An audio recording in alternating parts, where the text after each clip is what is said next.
So the big hoopla recently is all about Facebook and pretty much its crazy algorithm. Now, as you see on the screen here, I'm recording this on October 4th, but Facebook stock price is down 5.35%. People are saying they're going to delete or sell their Facebook stock, and obviously people are selling it right now. Some people are saying they're going to delete Facebook, Instagram, WhatsApp. People are saying all these things. In my view, this is something that we've known about for a long time. I think investors have known about for a long time. And I don't see this being the end for Facebook. Now, I'm just saying this as somebody who was looking at this from an objective point of view. I'm not throwing in my, I'm not saying, whether Facebook is this, that, and the third. All I'm saying in this video is where I think Facebook will wind up. And will Facebook be taken down by this? I do not think Facebook will be taken down by this because of the landscape of just general software and technology in our country. And I'll show you exactly what I mean. But first, where do we begin with this? I think we begin back in 2017, 2018, when people were talking, such as some ex-Facebook employees were talking about, pretty much exploiting human psychology. And here's one, Sean Parker, basically stated that back in 2018, and he said the following: "It literally changes your relationship with society, with each other. It probably interferes with productivity in weird ways. God only knows what it's doing to our children's brains." Another guy named Chamath Palihapitiya, who I've talked about immensely on this channel for a variety of reasons, he's actually said the same thing about Facebook as well. Now we have this whistleblower who came out on 60 Minutes over the weekend, and she basically saying the same thing, but more specific to young women and teenage girls. Take a look here. The algorithm picks from those options based on the kind of content that you've engaged with most in the past. Frances Haugen then says, and one of the consequences of how Facebook is picking out that content today is it is optimizing for content that gets engagement or reaction, but its own research is showing that content that is hateful, that is divisive, that is polarizing, is easier to inspire people to anger than it is to emotion. Now, I'll stop right there and then ask, is that a human problem? I think this is something that is not specific to Facebook, and I'll show you exactly what I mean by that towards the end of this video. But this is a human problem. We generally all are driven by anger. This is, essentially something that's been going around, or has been happening for centuries. Some could even say for millennia. The benevolent dictator, for example, inspires people by dividing and then pits people together. Demagogues who have been around for centuries, for millennia, they pretty much tap into this human psychology of anger and inspiring that emotion to get people riled up and get people to join a cause. This is a human problem. And yes, this technology company is exploiting that. Let's continue. Scott Pelley, misinformation, angry content is enticing to people and Frances Haugen then says, very enticing.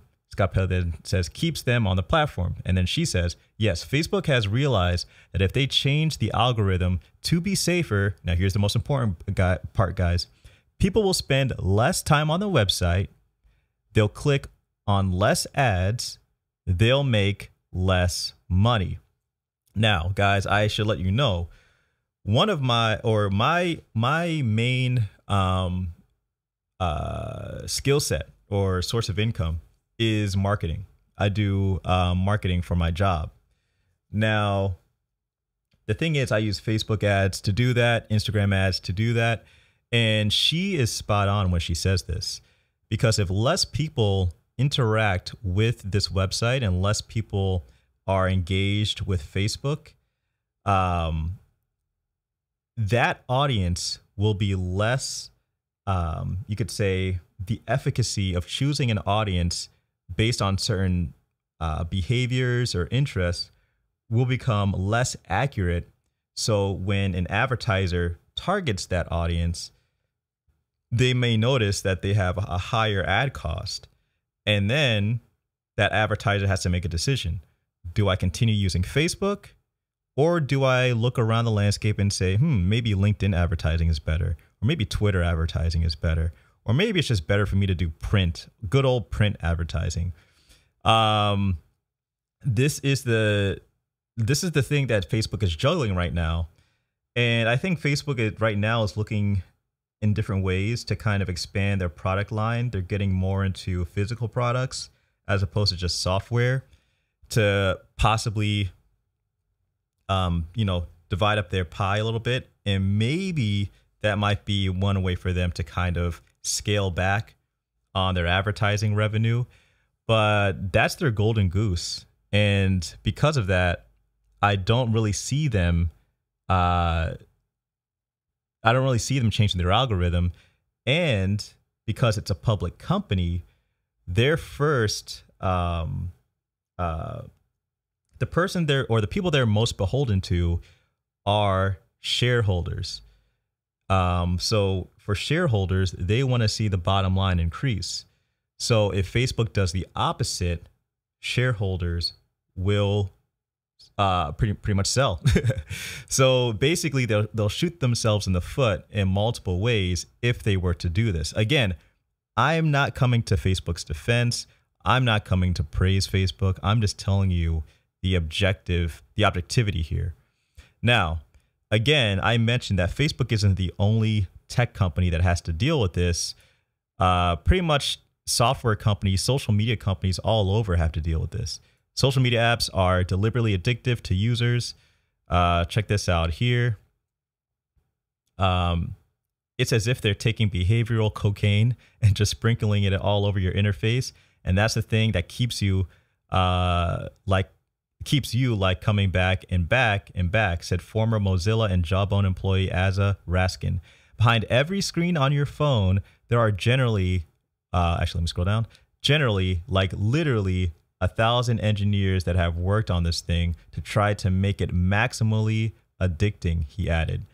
So again, it's not just it's not just Facebook. It's pretty much every social media company. They have an algorithm that basically is trying to get you to stay on that platform for as long as possible. YouTube is one of them. This platform that you're using right now. And I actually find it pretty addicting. YouTube is probably the most used social media that I have. I will watch YouTube all day long if I could. And in my view, it's actually not just software. It's also hardware. So think of your phone. How often do you pick up your phone throughout the day? Probably multiple times a day. So it's also your hardware as well. So one of the things you also have to consider is the makeup of U.S. companies. So take a look at the S&P 500. It's pretty much the index that everyone looks at to see how well the U.S. is doing economically. Who is in the top 10? Tech companies, for the most part. Apple. Again, we just talked about how phones are addicting. Microsoft. Their suite of business software basically wants you to keep coming back. Amazon. Their low prices and quick speed keeps you coming back. Google, we all know how addicting they can be. Basically, if you do any kind of search on the internet, you're probably using Google, and they're tracking you and sending ads your way. If you have Gmail, they're looking at your, if you're using Gmail, they're looking at your email activity and sending you ads based on that email activity. And Facebook is number 5, and they do pretty much the same thing. So the thing about it is that if all of these companies were to adjust their algorithms, adjust the way that they do business, the S&P 500 would suffer. And not only would the S&P 500 suffer, the U.S. economy, or your investments basically would suffer. And I guess you could say the U.S. economy would slow, and then other companies across the globe that do not have these barriers and do prioritize addiction, like in China, for example, with, they have WeChat and everything like that, they may gain a quicker foothold. So I guess what I'm trying to say here is that Facebook and other companies do exploit human psychology. The issue is that most companies in software pretty much do that as well. And you can even say, even in hardware, do that. And most of those really successful companies are the top weighted companies within the S&P 500. So there may be people who own individual shares of Facebook in their brokerage account who are selling right now. But if they have a retirement account, they may not realize it. But if they have some large cap, mega cap mutual fund index that they're invested in, 9 times out of 10, they may have Facebook within that mutual fund, because many of those funds pretty much just ape off of the S&P 500. So guys, I just want to make this video to kind of give a little bit of an objective view of what's kind of going on here with Facebook and the whistleblower and all that stuff. But let me know what you think in the comment section below.